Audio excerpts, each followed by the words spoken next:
Jioni njema mtazamaji, shukran sana kwa kuungana nasi kwenye taarifa za jukwaa la KTN. Nikitumai umekuwa na mchana mwema jinsi nilivyomie. Karibu sana tukupashe na taarifa ambazo zimegonga vichwa vya habari hii leo. Wajua kwamba leo huwa tunaangazia masuala ya afya, lakini kidogo tutabadilisha ratiba kutokana na mchakato ambao umezinduliwa hii leo. Na mtazamaji, tunakushughulisha ama tunakuhusisha kwenye kipindi cha leo kuambatana na ule mchakato ambao umezinduliwa na Rais wa kukusanya saini za kuidhinisha marekebisho ya katiba. Tunakuhusisha katika mchakato huu ama mjadala huu tukikuuliza wewe binafsi utaweka saini yako kuidhinisha mchakato wa marekebisho ya katiba. Je, wewe binafsi utaweka saini ya kuidhinisha mchakato wa marekebisho ya katiba? Tutumie jina lako na maoni yako kupitia nambari 22155 kwenye mtandao wa Twitter ni @zubaidakananu @ktnewske, ukitumia hashtag jukwaa la KTN. Je, utaweka saini ya kuidhinisha mchakato wa marekebisho ya katiba? Tutajadili swala hili muda usio mrefu tukiwa naye studioni Joseph Kioko ambaye ni mwanauchumi na mtaalamu wa masuala ya siasa na uongozi. Na vile vile tuko naye wakili Ishmael Nyaribo ambaye pia ni mjuzi wa masuala ya siasa na uongozi. Karibuni sana wageni wetu. Jina langu ni Zubeida Kome. Kwanza kabisa, mchakato wa marekebisho ya katiba umeshika kasi baada ya uzinduzi wa zoezi la kukusanya saini angalau milioni 1 za kuidhinisha marekebisho ya katiba kupitia kura ya maamuzi kwenye hafla iliyofanyika katika ukumbi wa KICC. Baadhi ya Wakenya na viongozi waliohudhuria walikuwa wa kwanza kupata fursa ya kuweka saini zao. Rais Uhuru Kenyatta na kiongozi wa ODM Raila Odinga waliwarai wa Kenya kuunga mkono mchakato huu, wakisema marekebisho haya yataleta suluhu ya baadhi ya matatizo ambayo taifa linakumbana nayo. Vile vile, rais amesisitiza kwamba marekebisho haya si ya kwanza na wala hayatakuwa ya mwisho. Yatafanyika kila kunapokuwa na hitaji. Hebu tupate kauli zao kwenye hafla hiyo.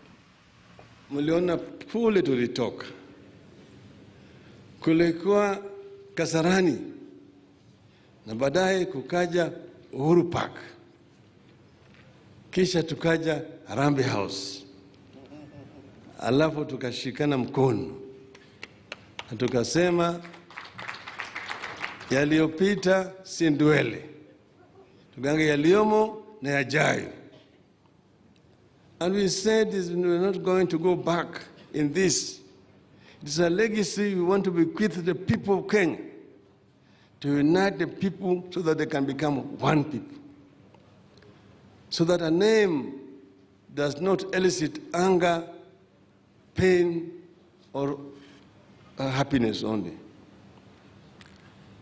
So that each and every child born in our country, irrespective of their socio-economic status, has equal opportunity to realize their God-given abilities.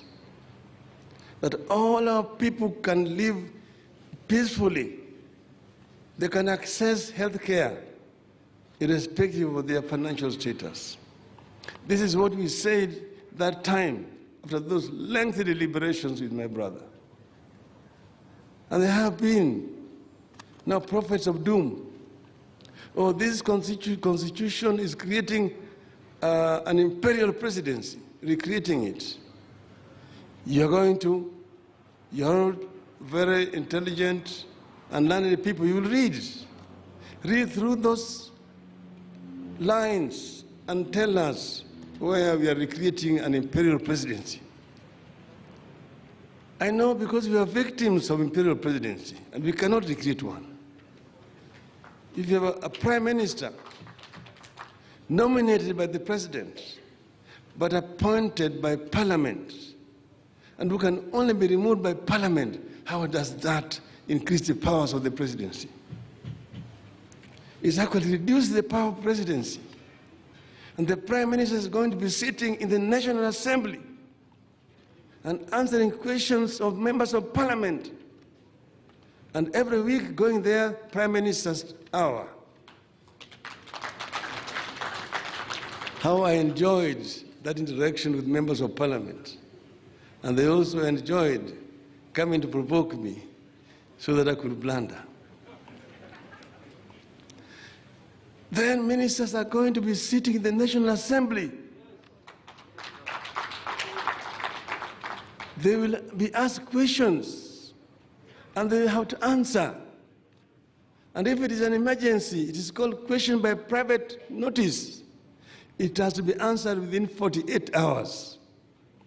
And if the answer is not satisfactory, the Speaker will say, I defer the question to next week. The Honorable Minister must go with the Honorable Member of Parliament to the scene and bring us a satisfactory answer. That makes the government much more accountable, rather than inviting a minister to appear before a parliamentary committee where he's just harassed by members of parliament. Toa hii ndio kuache wewe. Mengi ambayo labda wengine wangependa wangependa iwe ndani ya hii amendment. Lakini Wakenya wenzangu, ni wakumbushe, Kenya sio kama maisha ya binadamu. Sisi tukiwa binadamu, viumbe vya Mwenyezi Mungu, tunajua ya kwamba muda wetu huanza kuhesabiwa kutoka siku ile tulizaliwa, na tunajua bado huo muda utafika. Kenya itaishi milele na milele na milele. And that is why we do some of the things that we do, not for what we gain today, but what shall be there for our children and our children and our children's children in the future, because Kenya will be here forever. And our responsibility is to be architects of that future. That is our responsibility. And tomorrow, there will be those Kenyans who will be in positions of leadership ambao watasema, unajua sasa tumekubaliana kitu ingine,